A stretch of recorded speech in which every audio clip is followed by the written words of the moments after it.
ದೇವರ ನಾಮಕ್ಕೆ ಸ್ತೋತ್ರವಾಗಲಿ. ಆಳವಾದ ಸ್ಥಳ 40ನೇ ದಿನ. ಕೀರ್ತನೆಗಳು 37ನೇ ಅಧ್ಯಾಯ 5ನೇ ವಚನ ಓದಿಕೊಳ್ಳೋಣ.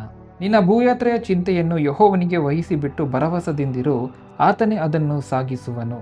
ಬಹಳಷ್ಟು ಬಾರಿ ನಾವು ನಮ್ಮ ಜೀವಿತದ ಪ್ರತಿಯೊಂದು ಸನ್ನಿವೇಶವನ್ನು ನಮ್ಮ ನಿಯಂತ್ರಣದಲ್ಲಿ ಇಟ್ಟುಕೊಳ್ಳಲು ಪ್ರಯತ್ನಿಸುತ್ತೇವೆ. ಆದರೆ ನಮ್ಮ ನಿಯಂತ್ರಣದಲ್ಲಿ ಇಟ್ಟುಕೊಳ್ಳಲು ಪ್ರಯತ್ನಿಸಿದಷ್ಟು ಆತಂಕ ಮತ್ತು ಭಯ ಹೆಚ್ಚಾಗುತ್ತದೆ.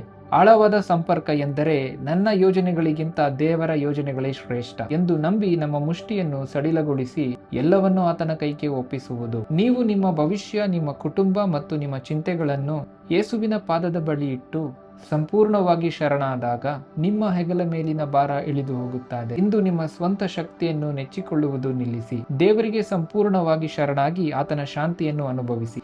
ಕರ್ತನೇ, ನನ್ನ ಸಮಸ್ತವನ್ನು ನಿನ್ನ ಕೈಗೆ ಒಪ್ಪಿಸುತ್ತೇನೆ ಎಂದು ಕಮೆಂಟ್ ಮಾಡಿ ಶರಣಾಗಿ. ದೇವರು ನಿಮ್ಮನ್ನು ಆಶೀರ್ವದಿಸಲಿ. ಆಮೇನ್.